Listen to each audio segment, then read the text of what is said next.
China's Tiangong, which literally means heavenly palace, isn't just your average space station, you know. This thing is the most cutting-edge outpost humanity has ever put into orbit. Sitting at about 400 kilometers above Earth, this gleaming white laboratory circles our planet once every 90 minutes, carrying a crew of Taikonauts who live, eat, and work inside what honestly looks more like a futuristic apartment than the clunky Cold War era hardware we're used to seeing. So for decades now, the International Space Station, or ISS as we call it, has been the crown jewel of human spaceflight, right? It's this amazing collaboration between 5 space agencies and more than a dozen countries. But here's the thing, it's also over 25 years old at this point. And now there's a new player in town. Between 2021 and 2022, China actually built and fully assembled a brand new station from scratch in just 18 months.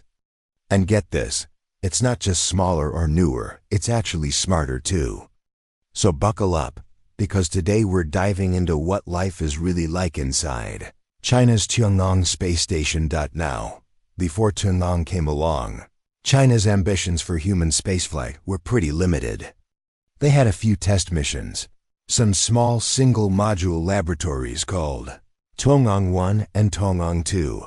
These were basically stepping stones, short-term missions designed to test things like docking, life support systems, and how well crews could endure being up there. But everything changed in April 2021. That's when China launched the Tianhe core module, which when you translate it directly means harmony of the heavens. Pretty poetic, right? This module is 16.6 meters long and 4.2 meters wide, and it serves as the control center, the power hub, and the crew quarters for the entire station. Then a year later, the station really started taking shape. In July 2022, they added the Mengtian module, Quest for the Heavens in English. This brought a whole new science laboratory, extra living space, and an airlock specifically designed for extravehicular activities, basically China's version of NASA's spacewalks. Then in October 2022, the Mengtian module, meaning dreaming of the heavens, joined the structure, completing that distinctive T-shaped station we see today. Mengtian is purely dedicated to research, housing these advanced experiment racks and external mounting platforms for instruments that study everything, from fluid physics to space materials, every single launch used China's most powerful rocket, the Long March 5B, lifting these massive modules into orbit one by one. Then robotic arms and precision docking systems linked them together in what I can only describe as this seamless ballet of engineering. By December 2022, the station hit its next major milestone, the first in-orbit crew handover between Shenzhou 14 and Shenzhou 15. For the very first time, 6 Taikonauts were living and working inside Tiangong at the same time, marking China's official transition to having a continuous human presence in orbit. Today, the Heavenly Palace is fully operational, a T-shaped 3-module outpost that orbits Earth every hour and a half. And according to China, this is just the foundation, just phase 1 of their long-term plan for permanent human spaceflight. So when you step inside Tiangong, the first thing that hits you isn't actually the size, it's the clarity. The light, the clean lines, everything just feels so intentional, you know? People often say that Tiangong feels less like a traditional space station and more like an Apple store floating in orbit. And honestly, I can see why they say that. Now here's something interesting, despite how it looks. The overall diameter of Tiangong's modules, which is about 4.2 meters or 14 feet across, is almost identical to the International Space Station's modules. But the real difference? It's in the length. On the ISS, America's Destiny Laboratory measures around 8.4 meters or 28 feet. But China's Mengtian and Mengtian modules? Each one stretches more than 18 meters. That's nearly 59 feet long. We're talking more than twice the internal volume here. What that means in practical terms is fewer junctions, fewer cramped corridors, and a much more open, continuous workspace. Inside, the station is wrapped in these smooth white panels that conceal most of the cables and systems that make the ISS look so cluttered. And get this, much of Tiangong's equipment is wirelessly connected, which means way less tangled cords and bulky routers everywhere. Everything from the air filtration units to the experiment racks is designed to be modular, replaceable, and neatly tucked away. The result? This minimalist, almost futuristic aesthetic. But it's not just about looking good. Those clean surfaces are actually easier to disinfect. The bright LED panels help reduce visual fatigue, and those evenly lit walls make for much clearer video during live communications and science broadcasts. Behind those panels, there's this whole network of power conduits and life support systems that are designed to automatically reroute if they detect a fault. The modular sections connect through pressurized tunnels, and each one has independent environmental control. That means the crew can isolate a section of the station in seconds if there's a leak. Everything here, from the materials they use to the lighting, is designed to make life in orbit feel normal, maybe even calm. And for Taikonauts who spend months away from Earth, that sense of serenity really matters. Life aboard Tiangong follows a pretty specific rhythm. At any given time, 3 Taikonauts call the station home. During crew handovers, like what happened in December 2022, that number briefly jumps to 6, filling every bunk, every workstation, every seat at the meal table. Their day starts just like ours does, with a wake-up call. Except theirs comes from mission control in Beijing. After taking care of personal hygiene, which involves rinse-free shampoo and wet wipes instead of actual showers, the crew gets together for breakfast. Meals are sealed, reheated, and labeled with each astronaut's name and their specific nutritional plan. Then it's time to get down to business. The morning hours are spent checking on experiments, calibrating instruments, and doing maintenance work. We're talking everything from software updates to tightening loose handrails. By late morning, the crew joins a live video conference with engineers and scientists back on Earth.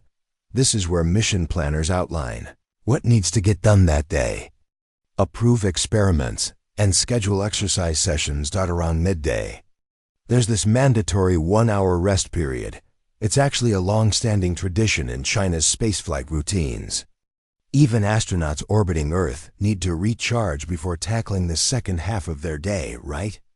Afternoons get filled with research, biology, material science, fluid physics, depending on what's loaded into each module's experiment racks. Exercise sessions are scheduled for at least 2 hours every single day to fight against muscle and bone loss. Evenings are when things get a bit more relaxed. Dinner together is the shared ritual, and sometimes they get to enjoy favorites like kung pao chicken, braised pork, or even dumplings. After dinner, they might stream a TV drama from Earth, read, or send video messages to their families. Every now and then, the crew records these short live streams showing Chinese citizens what life is actually like aboard their heavenly palace. When it's time to sleep, each Taikonaut heads to their private sleeping alcove. There are 6 small bunks total, 3 in the Tianhe core module, and 3 more in Mengtian. Each one is barely bigger than a closet, lined with soft insulation to block out noise. Astronauts strap themselves upright in sleeping bags that are fixed to the wall, floating slightly inside as they drift off while orbiting Earth at 28,000 kilometers per hour. Inside every bunk, there's a small tablet for video calls, personal photos, and if you're lucky, a tiny window with literally the best view in the universe. Now let's talk about food. Because space food has come such a long way from those toothpaste tubes and dehydrated mush, right? Inside Tiangong, the menu actually rivals a small restaurant with over 120 varieties of meals, all carefully designed to meet nutritional needs while also satisfying cravings. Rice, noodles, fish, pork, chicken, vegetables, soups, sauces, all pre-cooked, vacuum-sealed, and labeled for rotation. Each dish has to survive months of storage and those extreme vibrations during launch. Every few months, Tianhe cargo ships dock with the station, delivering not just scientific supplies, but fresh produce too. Apples, oranges, even cherry tomatoes. It's a small taste of home that keeps morale high when home is 400 kilometers below. But here's the real game changer, hidden right there in the galley. Beside the fold-out dining table sits something no other space station has ever had. The world's first space microwave, developed by Gallon's Aerospace. It took nearly 10 years of engineering to make this thing work. Unlike your home microwave that guzzles power, this one runs on extremely low wattage, and it's built to withstand launch vibrations and radiation without frying its circuits. On the ISS, astronauts use a warm water rehydrator that takes about 30 minutes to heat a meal. Tiangong's microwave can cook dinner for 3 in just 7 minutes. It might sound trivial, but in space, that's absolutely revolutionary. Hot food is comfort, and for Taikonauts on months-long missions, that warmth isn't just physical, it's psychological too. Living in zero gravity looks totally effortless until your muscles literally forget what standing up means. Without regular training, astronauts lose muscle mass, bone density, and circulation strength at alarming rates. So aboard Tiangong, exercise isn't optional, it's mandatory. Every Taikonaut spends at least 2 hours a day working out. Their gym might be the smallest in the universe, but it's surprisingly advanced. In the Tianhe core module, there's a compact treadmill and cycling station bolted directly into the floor grid. Elastic harnesses keep the crew anchored as they jog, and soft straps reduce vibration so the entire station doesn't start bouncing with each stride. In the Mengtian module, there's a rowing and resistance machine, China's answer to the ISS's massive AIRD, or Advanced Resistive Exercise Device, which can simulate up to 600 pounds of resistance. Tiangong's system is smaller, sleeker, and way more efficient, offering the same muscle activation in a fraction of the space. If you look closely at footage from inside Tiangong, you'll notice something else. Footholds and straps line the floors and walls everywhere. Unlike the free-floating astronauts of the ISS, Taikonauts often prefer to stay anchored, giving their brains a stable down reference that reduces disorientation. And while official details are limited, CNSA prototypes have hinted at smart exercise suits, clothing embedded with gentle resistance bands that keep muscles engaged even during routine work. Think of it as a wearable gym, a subtle futuristic upgrade to fight the toll of microgravity in Tiangong. Every heartbeat, every flex of muscle, every drop of sweat is part of this grand experiment, not just to survive in space, but to learn how humans can truly live their at its core. Tiangong isn't just a home in space, it's a laboratory for the future of humanity beyond Earth. Every wall, every panel, every piece of equipment here is designed to explore how life and matter behave in microgravity. Across its 3 modules, Tiangong houses 23 internal experiment racks and 50 external platforms for instruments mounted on the hull. That's actually a really dense scientific payload for a station of this size. Nearly every cubic meter serves a purpose. The fields of research are incredibly vast. Fluid physics, where scientists observe how liquids move without gravity pulling them down. Combustion studies, testing how flames behave when there's no up or down. Material science, studying alloys and semiconductors that can only form in microgravity. And of course biology and medicine, exploring how human cells adapt or fail to adapt in the vacuum of space. One of Tiangong's most fascinating features is in the Mengtian module, a dedicated airlock system for experiments. Here's how it works. Astronauts can set up scientific packages inside the module, then load them into this sealed compartment. With the push of a button, the chamber depressurizes and opens to space, where a robotic arm either retrieves or installs the experiment on the station's exterior. No bulky spacewalk required, which is pretty ingenious. Inside, the crew is also working on space agriculture, cultivating lettuce and leafy greens in small hydroponic trays. The goal isn't just about food, though. It's about sustainability. Future experiments will test oxygen recycling systems that integrate with plant growth, creating the foundation for a closed life support loop on long-duration missions. But Tiangong isn't operating in isolation. In 2023, 9 international research projects were approved in collaboration with the United Nations, Office for Outer Space Affairs, and the European Space Agency. These include studies on radiation shielding, protein crystallization, and cosmic dust analysis, proof that China's heavenly palace is slowly opening its doors to the world's scientists. From the outside, Tiangong may look small, but inside it carries the ambitions of an entire civilization and the data that could literally define humanity's future among the stars. Now, I hinted at this earlier, but let's zoom in further. If science is Tiangong's heart, then its robotic arms are definitely the hands that make it all possible. The station is equipped with 3 EVA suits stored in Mengtian modules airlock, each custom-tailored for its wearer and rated for up to 8 hours of continuous use. Spacewalks, or EVAs, extravehicular activities, are now a regular part of Tiangong's operations. From installing new equipment to testing repairs in the harsh vacuum of space. Supporting them are the station's 2 mechanical giants. The Tianhe core module carries a 10-meter-long robotic arm, while Mengtian adds a 5-meter arm of its own. Individually, they're powerful, but when combined, they form a single 15-meter system, rivaling the legendary Canadarm2 on the International Space Station. These arms aren't just for heavy lifting, though. They can precisely grasp experiment modules, assist Taikonauts during spacewalks, or even reposition small spacecraft docking with Tiangong. During recent EVAs, the arms were used to install handrails and connectors across the station's exterior, allowing astronauts to move safely between modules during future maintenance.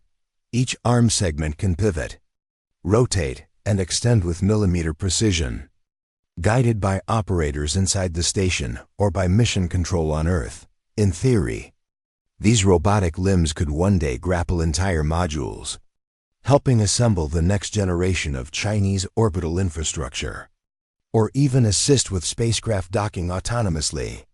They're basically extensions of human hands, reaching farther and working longer than any astronaut ever could.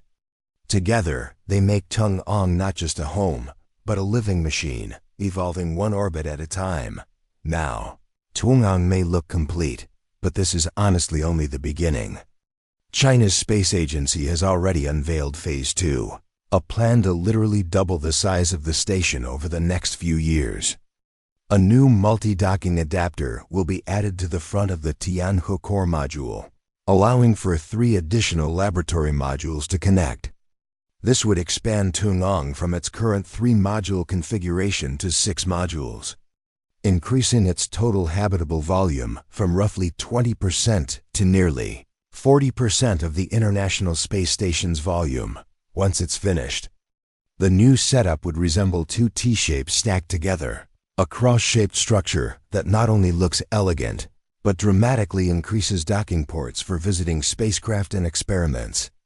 To build it, China plans to reuse its powerful Long March 5B rockets, the same boosters that launched the original modules in 2021. And 22. Engineers are also considering incorporating a backup copy of the Tianhe core module, which was actually built as a contingency unit during the first phase. If they attach it, it would serve as a secondary command and living hub, giving Tiangong even greater redundancy and flexibility. But expansion isn't just about hardware, it's about people too. China has confirmed that the first international astronaut from Pakistan is already in training to join a future mission. Talks are underway with other countries as China aims to make Tiangong a platform for global cooperation, open to partners who've never before had access to crude orbital research. And orbiting nearby, a new